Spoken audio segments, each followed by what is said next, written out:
Il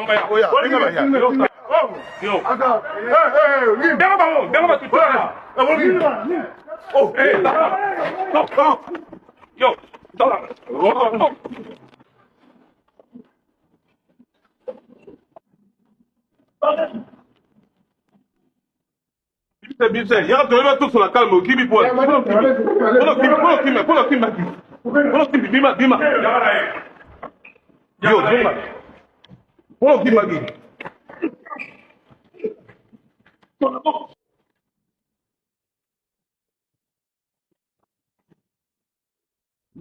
Paris.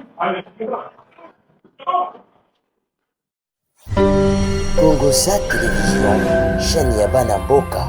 Abonnez-vous massivement pour suivre toutes les informations sur la République démocratique du Congo. Congosa Télévision, chaîne Yabana Mboka.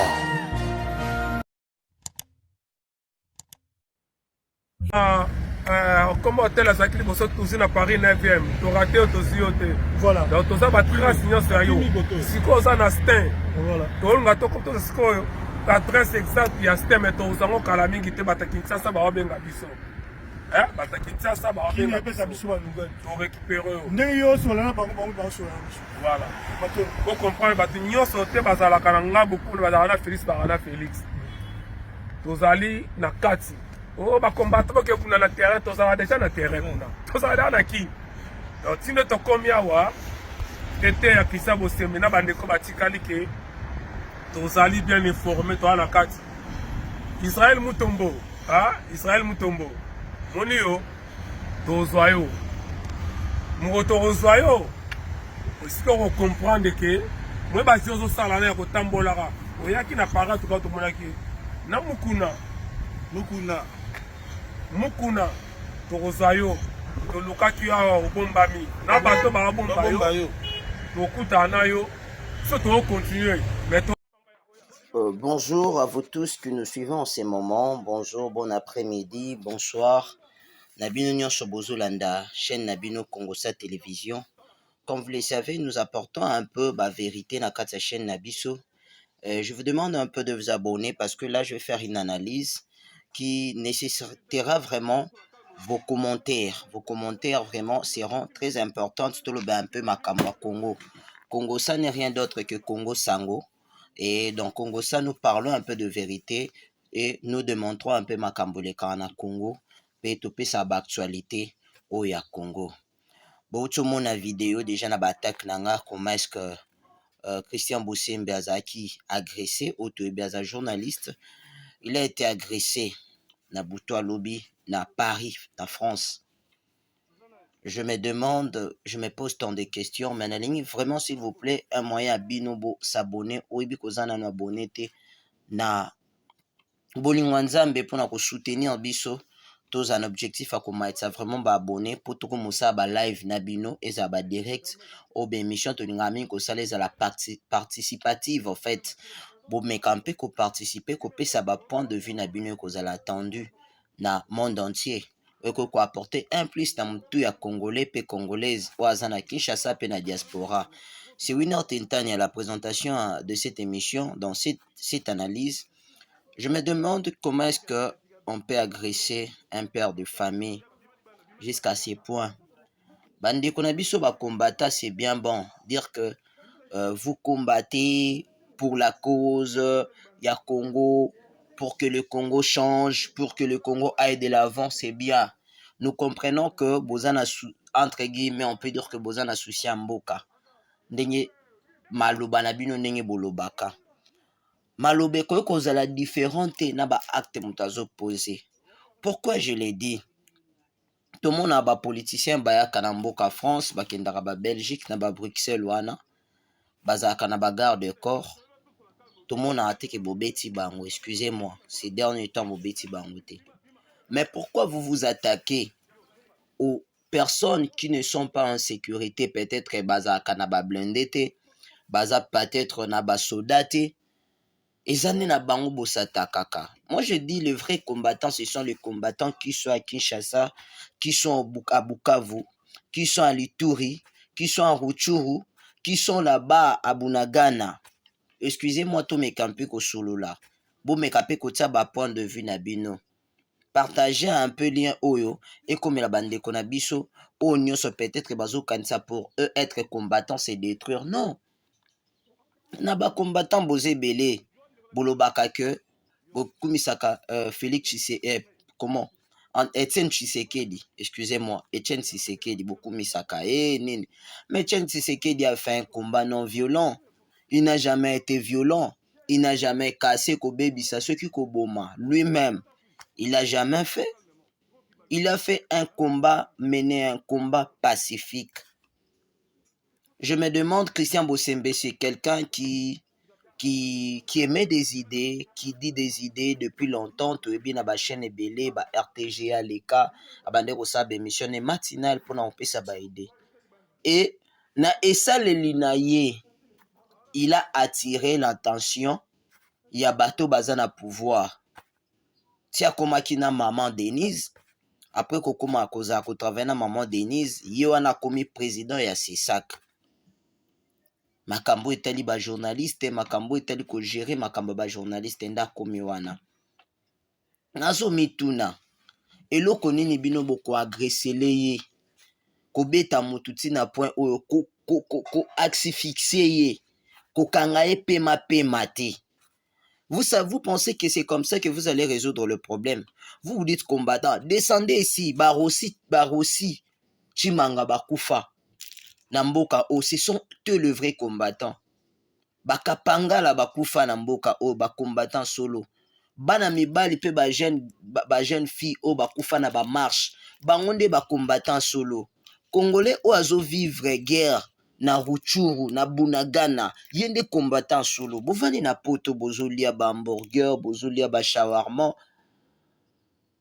Bolie bomeli bandeko na biso.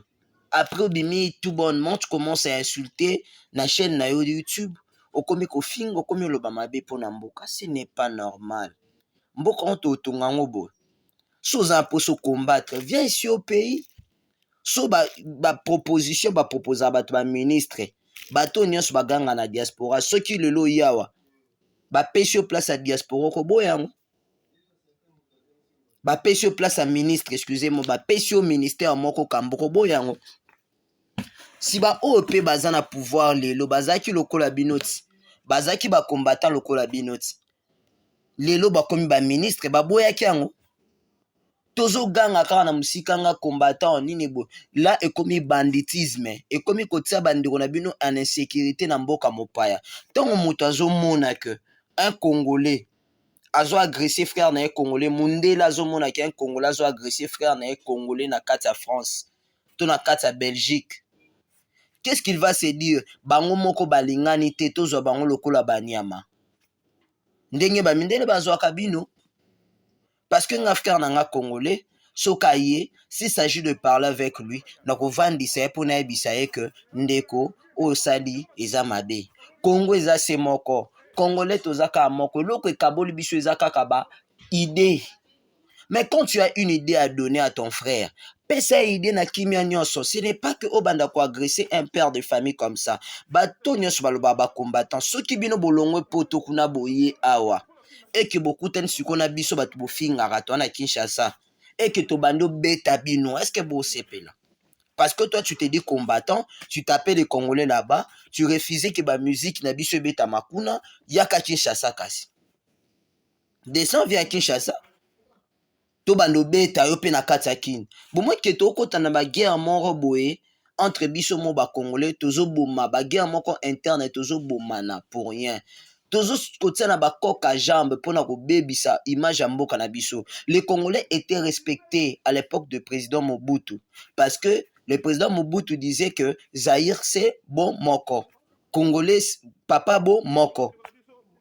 Mais lelo sikoto komi wapi. Parce que bolingo ezate yo motan de jour la kisi na étranger ko linginde ko na yote.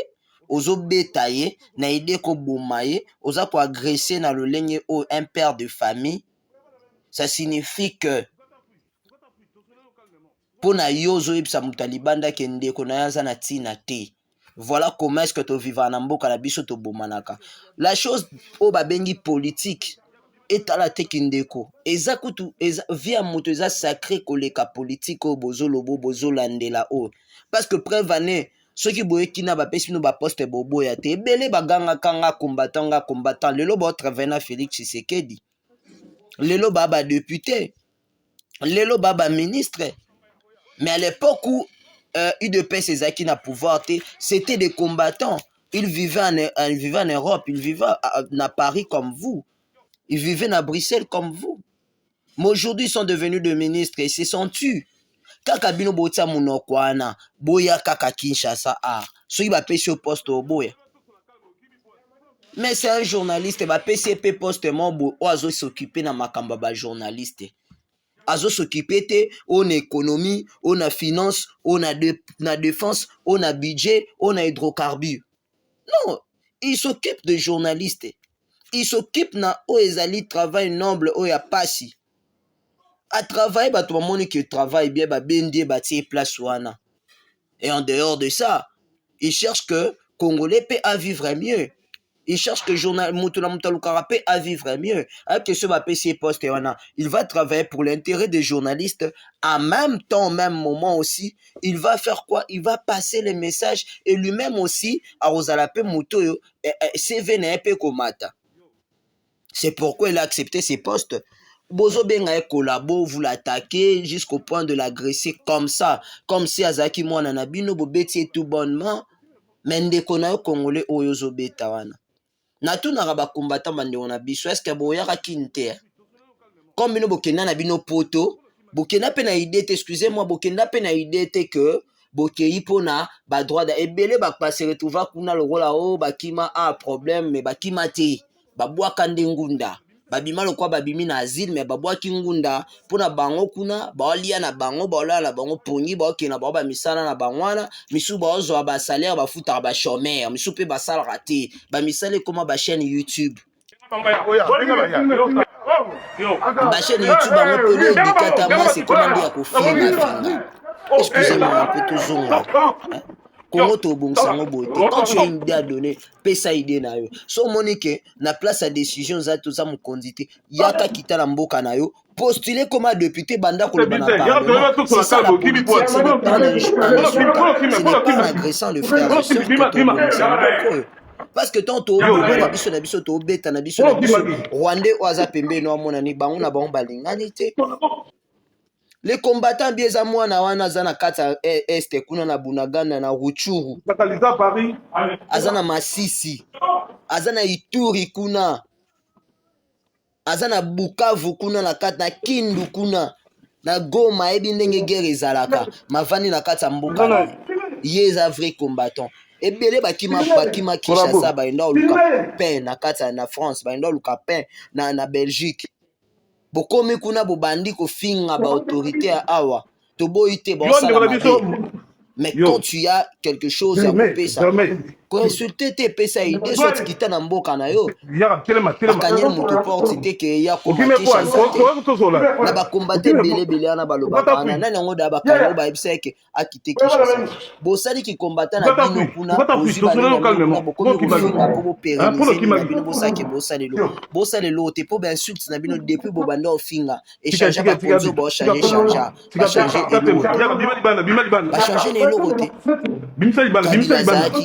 Ezaki la même chose. Félix Aye, Ezaka la même chose, ils ont continué. Ce qu'on est bien, c'est échangé. Depuis Bobanda Ofinga. Moussa n'a pas Bobanda Ofinga, Bossa Bana Nabino, Bofinga Bossa Bas Nabino, Bofinga Bossa Mibal Nabino, Bofinga Finga Kabatu pour rien.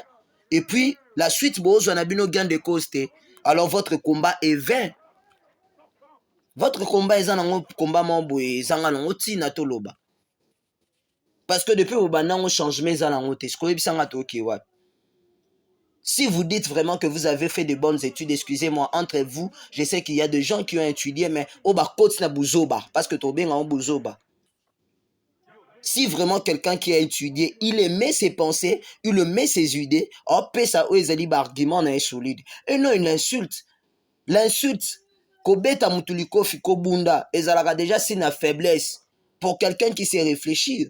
Nous sommes dans un pays où nous devons mettre les idées. Nous devons avoir la guerre des idées et non la guerre physique. Il y a ma kofi, il y a insulte. Ils ont changé leur côté. D'ailleurs, moi, si mon père insultait quelqu'un devant moi, je dirais que mon père est nul. C'est un père qui n'a pas de valeur. C'est ce que vous montrez à vos enfants, à vos filles, à vos fils là-bas, vous qui êtes en Europe, Bossa qui combattant. Excusez-moi, essayez un peu de partager cette vidéo parce que ça m'a choqué de voir un père de famille agressé à ces points. Agressé à ces points. Boluka bato baoyiba na économie, bato baoyiba na ba finance, bato ba beta bango. Il faut pas toucher à un journaliste, quelqu'un qui était journaliste, ba PCP le s'occuper na ba journaliste et taper. Pourquoi est-ce que le Congolais ne soit... Pourquoi est-ce que combat la bino yo kanarate to loba on auto solo? Parce que jusque là, vous n'arrivez pas à bien argumenter. Vous savez seulement insulter. Insulter, kobeta, bitumba engwana. Parce que quelqu'un qui sait argumenter, c'est quelqu'un où il y a vandi a pesa ba idée na ye point par point. Habité pour nangai makambo monde totambola be Congo photo memabo tozong sabo. C'est ça un combattant. C'est ça quelqu'un qui a la tête. C'est ça quelqu'un qui a un cerveau, une tête bien faite. C'est pas quelqu'un qui vient et il tabasse son frère, il insulte et puis bah monio mobali. Non, c'est pas ça. C'est trop banal. C'est trop idiot, excusez-moi de dire ces termes un peu. C'est trop idiot. Au Vandanora liboso YouTube na yo, tu commences à insulter. Au Vaninoka na kata France, même si au Mutubo Akiti na France, tu vas l'agresser. Non. Viens à Kinshasa, viens en RDC, to kanyote yako postuler. Ebele bana parlement, bana poto, bana ba ministère, bazaki bana poto lo kwa binoti. Bo ganga na poto, tant boya ba pesi no poste, au bandi olia, libumo komo vimba, ministère peso changer te. Ce qui échoue aujourd'hui, na kata ba ministère, mais ce sont vos amis, les diasporas. Vos alliés qui viennent à bango pas ensemble, ils échouent aujourd'hui.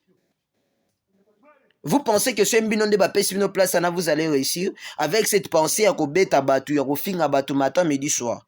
Nous sommes déçus et désolés de voir que Congolais Tilelo, Azo Matate, même bino Batu Bosa la politique, Boyebi Bosa la pays où le plus démocratisé. La France. Mais vous n'allez pas, vous ne réfléchissez pas. Je ne sais pas même ce Bolanda, même information. Parce que vous partez dans la dérive, vous partez de pire en pire, de scandale à scandale. Ce que tu as dit, moi la poto montaire à kin. Moi la kin montaire à poto. Au kufi bakundi okuna. Po da bolinga na bino kuna bolula ya mnomboka bapaya, botika la mnomboka na biso. Po na bino ki pomba na mnombo ndo la ksango kuna po France de komi pays na yo mutaya beta concert mboka na okaka. France ezamboka na bino ta. Bruxelles ezamboka na bino ta.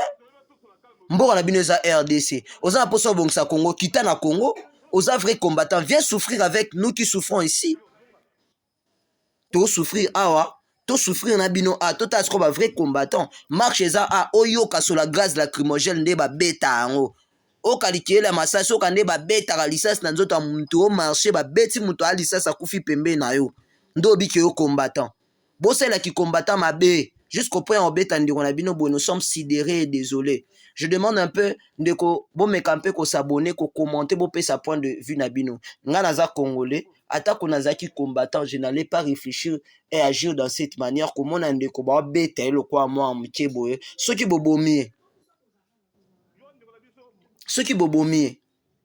Ndeko na congolais zo beta na miso mundele. Siko mundela ozwa nani? To mundela ozwa nani? Pour un Français, Aza Anakata Congo, ceux qui ne connaissent français aïe, alors ça les makambouanate. La dignité congolaise, biso na biso tobi ko se respecter te, ko pesa na pilote ne mtumso a pesa biso kilo. Nous sommes désolés, nous sommes déçus. Bino kaka bozo échoué, tolo baba ministre bazo échoué awa, bazaba ministre à diaspora, oh président Félix Aela Kibiso, bana poto bozo choué na ba ministère ba pesi bino zo simbate ba entreprise ba pesi bino bana poto bandinga na bino bazaki ba combattant lo kwa bino bazo choua yo pota munoko kuna na France soki na Bruxelles ba pesa yo bondo réfléchir ndenge moko ya robeta makofi ya kozongisa lelo bozo ba pouvoir bosani elote chizengo boya bokita bopesa ba idée tota penaki bopesa ba idée batu yo finga te. Je suis sidéré, désolé. Nzamba batela ndeko Christian Bosembe malgré qu'il a été agressé. Que Dieu te garde, soutien à toi. Pas ce côté ezaka na famille que comme on a agressé ndeko. Aza père de famille, aza na moi, aza na bana, ça c'est humilier quelqu'un. Et ce n'est pas une bonne chose. Vous êtes aussi en Europe, je ne sais pas, vous ne prenez même pas le temps d'habiter. Vous êtes en Europe, la majorité qui sont en Europe, on a beaucoup mis sa France, un concert et tout et tout. Vous ne savez même pas vous exprimer en français. Vous avez même français en pété. Le Parlement peut même t'exprimer en français en 2 mots, tu ne sais pas. Mais tu es en France, tu dis que nga mona poto. Tout ce qui banalité wana. Hein? Tout ce qui banalité wana. Je vous demande juste de vous abonner massivement dans notre chaîne Congosat Télévision. C'est une manière de nous soutenir parce que nous allons mettre un peu de point de vue. Yabandeko. Nous ne sommes pas contre les gens qui se disent combattants en Europe, mais nous sommes contre des gens, contre la manière de faire. Et c'est un peu de revoir votre manière de faire les choses. Et c'est un peu de réfléchir comme les humains. Vous allez voir que votre combat n'aboutit jamais. Pourquoi ça n'aboutit pas? Parce que bozo memango lo lenye seignelité. La diaspora congolaise devait faire quoi? Devait faire voir comment est-ce que sous d'autres cieux, à Bruxelles, vivre bien. Vous faites une lettre, vous écrivez au président de la République d'une manière bien réfléchie. Vous lui dites, même si vous allez parler. Bolo banandenga bien, mais insulter, taper les gens au bazo ya kuneza dans la tinate. Bo pesa ba idée, bozu ba note na bino, bo tindi batangi bino. C'est ça la démonstration, c'est ça l'État congolais, c'est ça avoir le pouvoir, c'est ça avoir l'intelligence, c'est ça être quelqu'un qui combat. Na ba cause à bien. Pas yebi ko mettre ba idée na ya combat na ye sur papier, pe amekampe ko bimisango visiblement. Quand tu fais une note aux responsables qui sont ici, bo sangani bo komeli bango diaspora congolaise, toza pour ça que ba yamba biso e pas président. Bo sangani nde bo zala wana ba yambi bino awa, bo pesi ba idée na bino, bo lobi eza posa na bino. Et puis si vous allez postuler, vous postulez car tout le monde total bino boke bunda ba combat siko na kata parlement, ya ko pesa ba idée, ya ko mona makambo se manifester.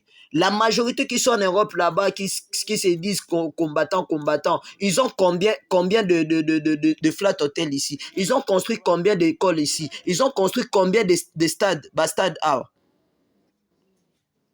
Bon investir kout na mboka na bino te.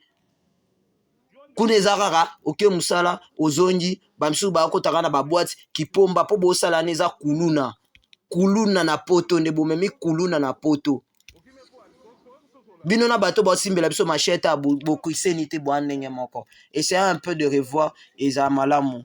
Zamba pambola biso, apambola Congo, a soutenir Congo, Congo tiende liboso. Toza wana pona opesa ba ide na tikala oliambo nga président Fachite. Je ne suis pas un fasciste. Na ninga kutuma mususu pesa la matin na mboko na lobela yango. Pese to moni pe actualité pe koya makambo na bomba osala wana to lobela yango. To telemela pe yango. Je suis nio pour nani pour na pouvoir en place na lia mbongo a motute d'ailleurs pe ba op ba échouer na pouvoir en pe depuis to kota pe to mona pe lo pe malonga pe grave te congolais pe vie ezo changer te biloko pe zo matanango mais to finga te to pesa ba idée na biso pour na koloba vérité makambo ezo leka nzamba pambola bino abonnez-vous massivement dans cette chaîne, c'est une manière de soutenir cette chaîne qui est en train de donner les actualités, de vous informer en temps réel, de vous montrer vraiment visibilité. Il y a République démocratique du Congo, Père, quoi, interpeller Congolais à en place. C'était Winner Tentani dans cette analyse. Que le Seigneur Dieu bénisse les Congos et les Congolais. Merci beaucoup.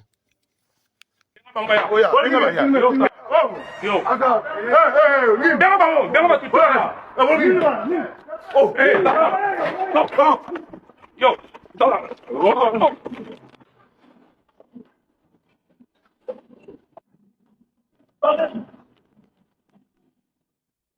Bibse, y'a de la tout sur la calme, qui bip point.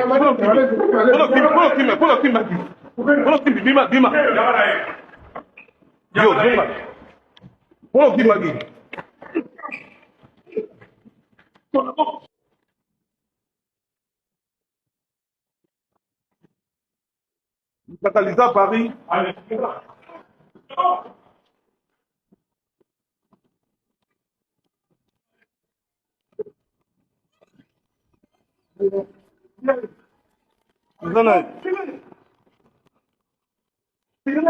Collabo.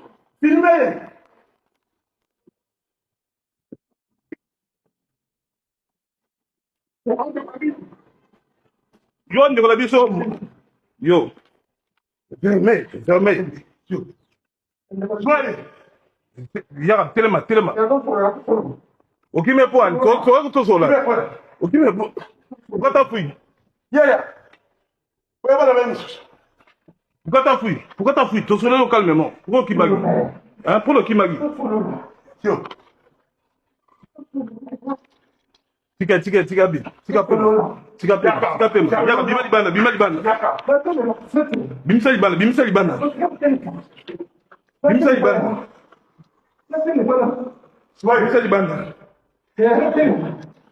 Voilà le mobile.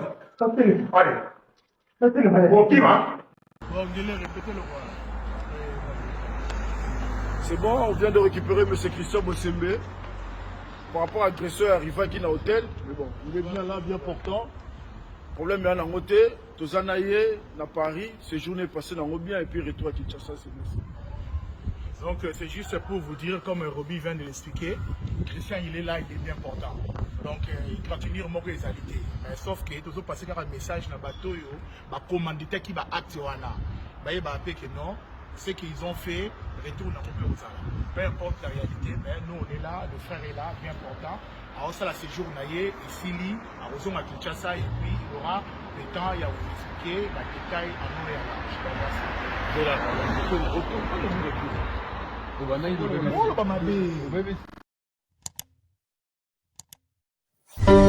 Congosat Télévision, chaîne Yabana Mboka. Abonnez-vous massivement pour suivre toutes les informations sur la République démocratique du Congo. Congosat Télévision, chaîne Yabana Mboka.